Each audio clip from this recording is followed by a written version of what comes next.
수술 방법보다 더 중요한 것이 있습니다. 바로 보형물인데요. 이 보형물에 따라 만족도가 달라지기도 하잖아요. 이 보형물도 여러 가지가 있는데 그 중에서도 모양에 따라, 촉감에 따라 구분이 된다고 들었어요. 우선 모양에 따라 어떤 종류로 나뉘나요?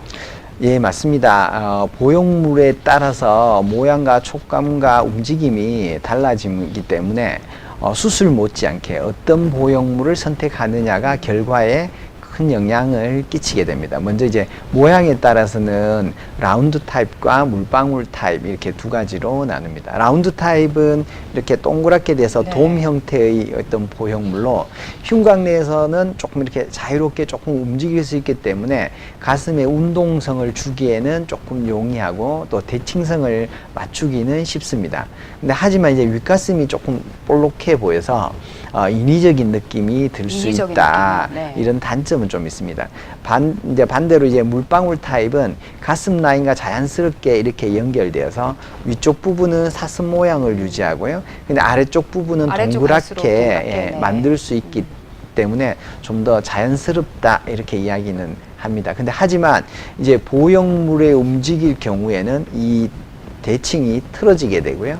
조금 이 인위적으로 딱딱한 모양을 찌그러진 모양을 만들어야 되기 때문에 조금 딱딱하다는 그런 느낌이 들 수 있습니다. 그래서 이런 단점을 또 극복하기 위해서 이 보형물 만드는 회사에서 이 보형물 껍질을 만들고 그 사이에 충전물을 실리콘이나 이런 거 코에시브 겔 같은 충전물을 충전하는데 100% 충전하지 않고 한 80%, 한 90% 정도만 충전하게 됩니다. 예를 들면 우리 축구공 같은 거나 이런 데 너무 많이 바람을 넣으면 축구공이 딱딱해지니까 모양은 이뻐지는데 그렇기 때문에 한 80%, 90% 정도 충전하게 됩니다. 그렇게 되면 또 보형물의 이 테두리 부분이 물결 모양이 되는 리플링 현상, 뭐 이런 것들이 보이는. 리플링 현상이 어떤 건가요? 이렇게 물결 모양으로 이렇게 파도 치는 모양으로 울룩불룩한 이게 그런 표면으로 보인다는 건가요? 네, 테두리 쪽에는 이렇게 보일 수 있습니다. 특히 이제 피부가 얇거나 가슴 연부 조직이 적은 사람은 이 보형물의 마른 체형에서 나타나네요. 보일 수가 있습니다. 네, 모양 같은 경우에는 사실 물방울 타입이 좀 낫지 않을까 이 생각이 드는데 만졌을 때 또 딱딱하다고 하니까 또 인위적일 것 같아서 조금 고민스럽기도 합니다. 근데 또 사실 보형물을 선택하는 데 있어서 보형물의 모양도 모양이지만 질감도 매우 중요하잖아요. 이 질감에 따라 또 구분되는 형태도 나뉘나요? 예, 이 질감은 이 겉부분인 껍질 부분의 질감과 또 이 껍질 안에 충전하는 그런 물질의 점성에 따라서 분류하게 됩니다. 먼저 이제 스무스 타입은 충전물을 감싼 이 껍질 표면이 굉장히 매끄러운 그런 물질로 되어 있고요. 또 반대로 텍스처 타입은 보형물 껍질이 만지면 떼수건처럼 거칠거칠하게 이렇게 되어 있습니다. 또한 이러한 각각의 보형물의 또 장점을 또 살려서 보완한 것이 또 마이크로 텍스처 보형물 이렇게 크게 세 가지로 분류하고 있습니다. 네, 지금 스무스, 텍스처, 그리고 마이크로 텍스처로 크게 세 가지로 나뉜다고 말씀해 주셨는데 그렇다면 이 중에서도 가장 매끄러운 보형물인 스무스 타입부터 먼저 설명해 주시죠. 예, 뭐 스무스 타입은 표면 자체를 아주 얇고 매끈하게 이렇게 만들어져서 다른 보형물에 비해서 촉감이 굉장히 부드럽습니다. 근데 이제 하지만 수술 후 이제 구형구축이라는 합병증이 잘 일어나서 구형구축은 어떤 합병증인가요? 구형구축은 보형물 주위에 캡슐이 생기면서 이 보형물 자체가 이 돌덩이처럼 딱딱해지는 이런 부작용을 말합니다. 이제 보형물을 이용한 가슴 수술 중에 가장 좀 심각하고 또 중요한 그런 합병증 중에 하나인데요. 이걸 없애기 위해서 수많은 노력들을 합니다. 보형물도 거기에 맞는 것을 선택을 하는데 이런 구형구축이 생길 확률이 스무스 타입에서는 높습니다. 그래서 이걸 예방하기 위해서 6개월 동안 마사지를 또 해야 되는 그런 불편함 그런 것들이 있기 때문에 최근에는 스무스 타입을 거의 사용하지 않고 있습니다. 그렇다면 이 두 번째 종류죠. 이 겉표면이 거칠게 처리된 보형물인 이 텍스처 타입 어떤 특징을 가지고 있는지 말씀해 주시죠. 예, 텍스처 타입은 표면을 인위적으로 이렇게 까칠까칠하게 만들어 놨습니다. 그러면 이 표면적이 체표면적이 굉장히 넓어집니다. 그렇게 함으로 인해서 구형구축을 줄일 수 있는데요. 이 껍질을 거칠거칠하게 만들기 위해서는 기본 표면을 만들고 그 위에다가 또 조금 거칠거칠한 껍질을 좀 덧붙인다 이렇게 생각하시면 되는데 네. 그렇게 제작하기 때문에 조금 더 이렇게 껍질이 좀 두껍고 빳빳한 그런 느낌이 듭니다. 근데 이제 장점으로는 수술 후에 마사지나 이런 것들이 필요 없고요. 또 구형구축 발생도 스무스 타입에 비해서 훨씬 적습니다. 근데 이제 뭐 스무스 타입에 비해서 또 보형물의 또 운동성이 떨어지고 좀 단단한 느낌이 든다고 해서 그런 것은 조금 단점이지 않나 이렇게 생각합니다. 그러면은 이 스무스 타입보다는 만졌을 때 촉감이 좀 거칠거칠하다라는 말씀이신 건가요? 거칠거칠한 거는 바로 이제 표면을 만지지 않기 때문에 거친 네. 느낌은 들진 않지만 껍질 자체가 두꺼우니까 조금 딱딱한 느낌은 듭니다. 그래도 마사지를 할 필요가 없다라는 장점이 있다는 거죠? 예. 네. 그리고 또 마지막으로 이 스무스 타입과 텍스처 타입의 이 단점을 보완한 보형물인 마이크로 텍스처 타입. 최근 많이들 선호하신다고 하는데 어떤 보형물인지 설명해 주시죠. 예, 마이크로 텍스처 보형물은 스무스 타입과 텍스처 타입의 장점을 합쳐 놓았다. 앞에 마이크로를 붙여놨는 건 텍스처보다는 조금 더 표면 거친 정도가 조금 더 섬세하다 이렇게 생각하시면 되고요. 조금 더 세밀한 재질로 이렇게 표면을 붙여 놓았기 때문에 좀 더 부드럽고 자연스러운 보형물입니다. 이런 표면 처리로 기존에 있는 그런 텍스처 타입보다는 조금 더 부드럽고요. 또 스무스 타입의 이제 단점인 구형구축 발생은 좀 최소화시키고 질감은 스무스 타입처럼 부드럽게 만들었습니다. 하지만 이것도 이제 촉감을 좋게 하기 위해서 충전율을 100% 채우지는 못하고 한 90% 정도 이렇게 채우게 되는데 특히 이제 앞에서 이야기했다시피 네. 가슴 안쪽이나 측면 같은 데는 또 가슴에 있는 근육이 감싸고 있거나 자기 유방 조직이 별로 없기 때문에 물결 모양으로 이렇게 보형물의 윤곽이 이렇게 울룩불룩한 그런 리플링 현상이 나타나기도 합니다. 특히 이제 가슴 수술을 하는 사람은 대부분 좀 마른 체형이 많은데 그렇죠. 네. 마른 체형에서 아무래도 살이 없기 때문에 더 심하게 나타납니다. 그래서 쉽게 말해서 이제 축구공 아까님 바람이 넣는데 좀 빠지면 축구공은 조금 더 소프트하지만 모양은 좀 찌그러지는 그죠. 흐물흐물하게. 네. 요런 또 단점이 있습니다. 그래서 가장 이상적인 어떤 이 촉감과 모양과 운동성을 가진 보형물을 찾는 게 정말 어렵네요. 이제 이게 숙제고 계속 과학이 발전함으로 인해서 그런 보형물들이 점점 나오고 있고 또 개발되고 있긴 합니다. 네. 그리고 또 희소식이 하나 있습니다. 이 세 가지를 뛰어넘어서 가슴 성형의 혁신이라고 불리는 새로운 보형물이 개발됐다고요? 네.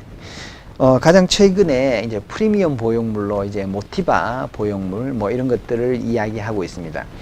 우리 뭐 차도 보면 몇 년에 한 번씩 신제품들이 나오고 그 가운데 간단히 페이스리프트만 한 차도 있지만 풀체인지 한 게 있듯이 네. 이 보형물도 의료 과학이기 때문에 한 3, 4년마다 이렇게 혁신적인 제품들이 한 번씩 나옵니다. 그래서 맨 처음에는 물방울 보형물이 한 뭐 십몇 년 전에 조금 대세였다가, 혁신적으로 네. 이렇게 만들어졌다가 그다음 그 이후에는 또 마이크로 텍스처 이런 부분이 나왔대. 이제 최근에 이제 가장 획기적이다 한 게 이제 모티바 보형물입니다. 이거는 이제 내 몸에 가슴 보형물은 내 몸에 이렇게 삽입해서 이게 영구적으로 이제 사용하기 때문에 네. 이 자연스러움과 촉감도 중요하지만 안전함도 꼼꼼히 따져 보셔야 하는데요. 모티마 보형물의 껍질과 충전물은 좀 기존 거하고는 조금 다르게 조금 많이 획기적으로 바꿔서 모양과 촉감 그리고 이제 안전성까지 한 단계 끌어올린 보형물이라고 할 수 있습니다. 근데 모티바의 있던 보형물의 이 분자 간의 이 결속력을 높여주는 그런 방식으로 그 안에 충전하는 실리콘 겔의 점도를 조금 많이 이렇게 강화해 주었기 때문에 기존에 비해서 탄력성과 촉감이 또 증가했고요. 또 강도도 조금 더 우수하고 또 증가하는 그런 장점이 있어서 일명 뭐 슈퍼 실리콘 이렇게 불리기도 합니다. 네. 뭐 신제품이 개발되었다고는 하지만 가장 궁금한 게 바로 정말 안전할까 하는 문제거든요. 정말 안전한가요? 예, 그게 이제 제일 중요하죠. 이게 그냥 뭐 사람들이 안전하다 말로만 하는 것이 아니라 이제 우리나라보다는 이제 미국에서가 가슴 수술을 훨씬 더 많이 하니까 이제 실제로 이제 최근 미국에 있는 그런 의료 성형외과 학술지인 ASJ라는 요런 저널에 모티바의 어떤 안전성과 또 그 임상 실험 결과를 발표했는데 모티바 이제 상품 중에 어고노믹스 이 경우에서는 네. 합병적인 구형 구축 이중 캡슐 또 그 안쪽 주위에 물이 고이는 지연성 장액종이나 이런 또 리플링 현상이 한 건도 발견되지 않았다고 이렇게 발표하고 있습니다.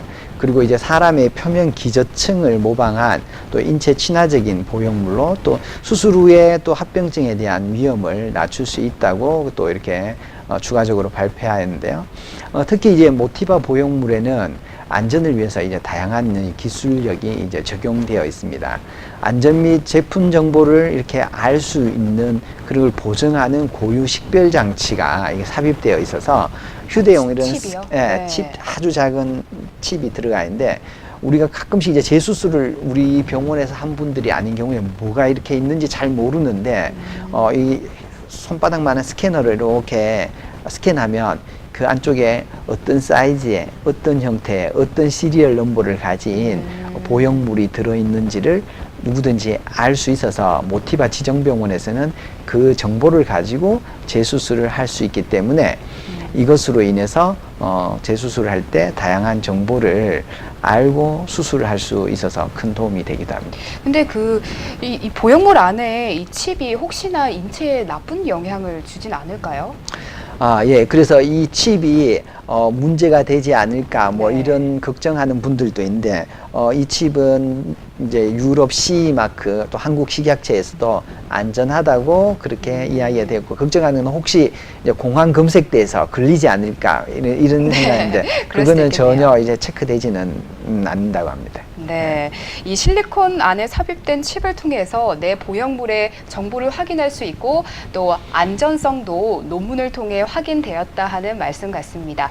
그리고 또 이 모티바가 최근 최신 기술이 집약된 실리콘 겔이라는 찬사를 받고 있다고 하는데 이 실리콘 겔이 얼마나 발달했기에 이런 가슴 성형의 혁신이다 이런 이야기까지 듣고 있는 건가요? 네. 모티바의 인체공학적 방법이 담긴 이 실리콘 겔을 모티바 어그노믹스라고 그렇게 합니다. 근데 모티바 어그노믹스는 보형물의 외피와 내피 모두 우수한 내구성을 가진 동시에 중력에 따라서 구김없이 이렇게 물방울 모양이 되었다가 그다음 누우면 자연스럽게 펴지는 이런 모양을 유지하고요. 그다음 이제 이 모양이 이렇게 펴지면서 이렇게 굽혀서 물결 모양을 이루면서 찌그러지는 모양으로 되진 않고 아주 자연스럽게 이렇게 떨어지는 그런 장점도 있습니다. 근데 앞서 보형물은 모양에 따라서 라운드와 물방울로 나뉜다고 했는데 네. 그러면 모티바 보형물은 누워 있으면 라운드로 이렇게 그냥 자기 가슴처럼 이렇게 퍼지고요. 서 있으면 물방울 모양처럼 위에서 아래로 이렇게 쏠리는 듯한 느낌으로 실제 가슴 조직과 매우 흡사한 모양을 만들 수 있습니다. 네, 이 서 있을 때는 물방울 모양을 또 누워 있을 때는 자연스럽게 둥글게 퍼지기 때문에 지금까지 보형물이 보였던 단점들을 해결해 주는 그런 보형물이라는 생각이 듭니다. 보통 누워 있을 때는 인위적이라서 걱정하시는 분들 많을 텐데요. 고민 없이 이 모티바로 결정하셔도 도움이 될 것 같습니다. 근데 이 모티바는 최근에 개발되었기 때문에 다른 보형물들의 단점을 개선했을 것 같긴 한데 사실 흔한 부작용이 있지 않을까 하는 고민도 되기도 하거든요. 구형 구축이나 리플링 같은 그런 부작용이 있지는 않을까요? 네. 모티바 보형물은 우리 기존 보형물을 보면 이렇게 투명한 색깔이거나 아니면 우윳빛으로 되어 있는데 모티바 보형물을 이렇게 들면은 조금 푸른색의 이렇게 빛깔을 띠는데요. 이거는 이제 그 안쪽에 블루실이라는 특수한 물질 때문입니다. 그러니까 이 블루실은 바깥 껍질과 안쪽 껍질의 한 겹이 더 있다 이렇게 생각하시면 되고요. 이 블루실이 안쪽에서 이렇게 있어서 혹시 보형물이 제작 과정이나 아니면 사용 중에 파열이나 균열이 생기면 이 블루실이 끊겨버리는 게 육안으로도 손쉽게 확인할 수 있어서 보형물이 출고 전에 회사에서 품질 검사 시에 불량이 있으면 잡아낼 수 있고요. 또한 이 블루실을 또 삽입하여서 보형물의 어떤 강도가 조금 강화되었기 때문에 파열이나 구형부축 현상이 줄어들었습니다. 그래서 모티바는 이 블루실 때문에 실리콘이 보형물 밖으로 흐른다거나 인체에 흡수되는 일이 거의 없습니다. 그러니까 불량품을 잡기에는 이 모티바가 용이하다 하는 네. 말씀인 거죠. 그렇다면 이 모티바를 이용해서 수술할 경우에는 다른 수술과 조금 다른 점이 있나요?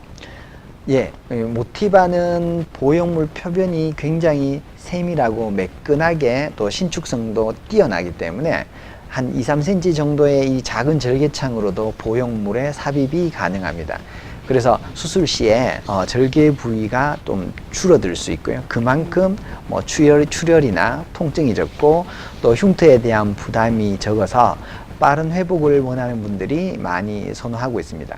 또한 또 환자의 또 안전을 위해서 모티바 보형물은 어떤 보증카드나 또는 아니면 진료 차트가 이런 거 없어도 보형물 내에 내장된 고유 식별 장치를 스캔만 하면 뭐 보형물에 관한 어떤 정보 또 이 보형물 정보를 이용해서 다국적 보험회사에서 예를 들면 CNA라는 이런 다국적 보험회사에 환자 이름으로 자동으로 회사에서 보험을 들어주는 것이 있습니다. 그래서 그분이 보험이 들었는지도 알 수 있고요.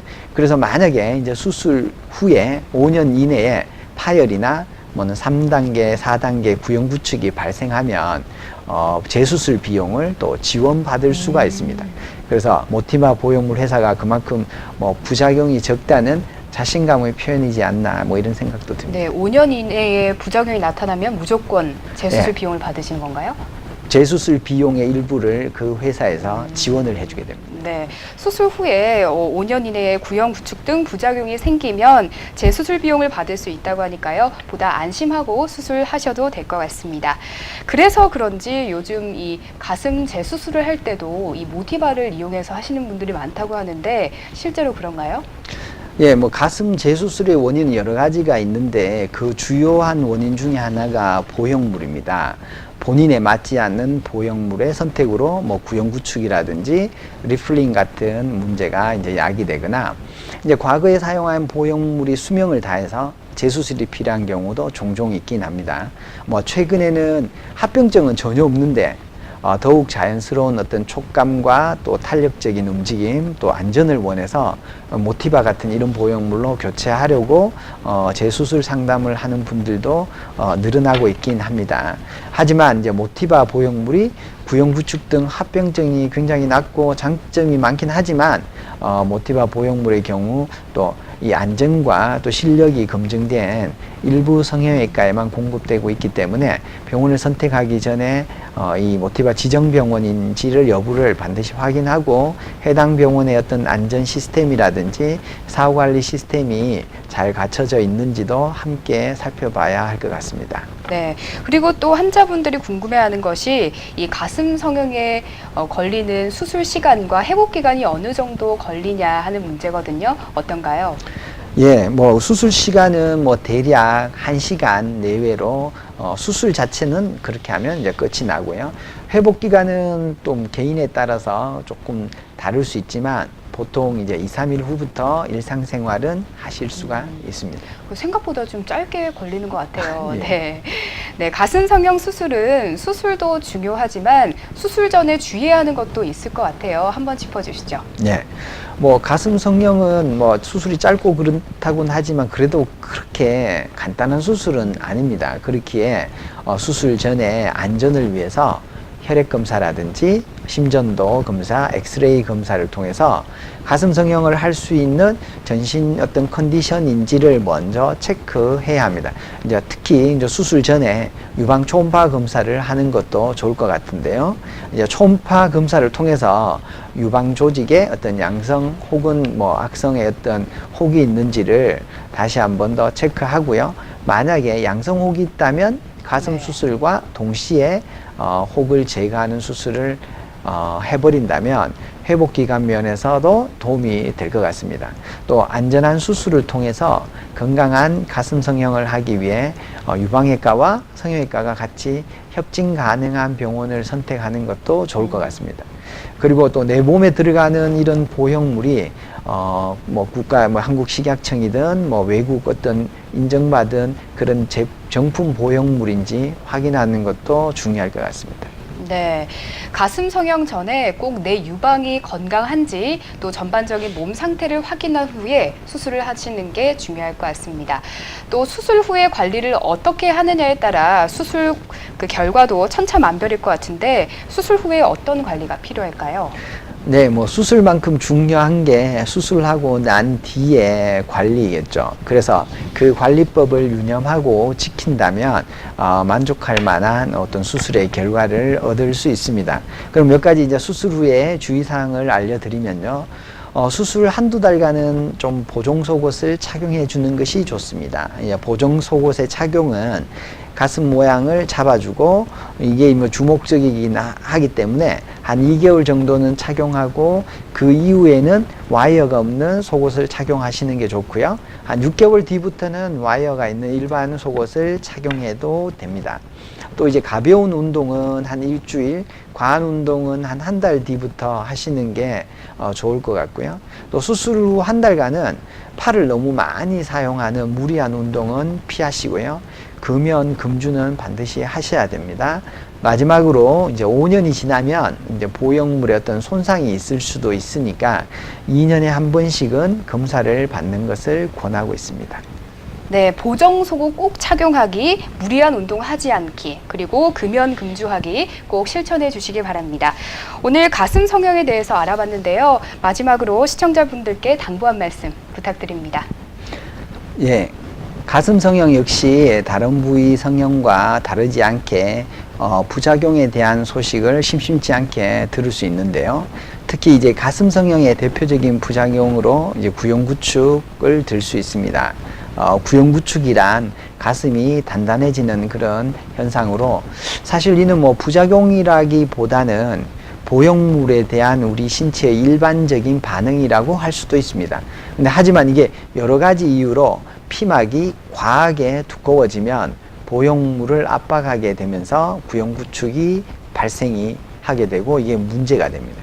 이러한 구형구축의 발생을 줄이기 위해서는 수술을 받고자 하는 병원에 인정받은 정품의 보형물을 사용하고 있는지 성형외과 전문의가 수술하는 곳인지 그리고 앞서 말씀드린 대로 내시경 같은 그런 장비가 구축되어 있는지를 파악하는 것이 중요합니다.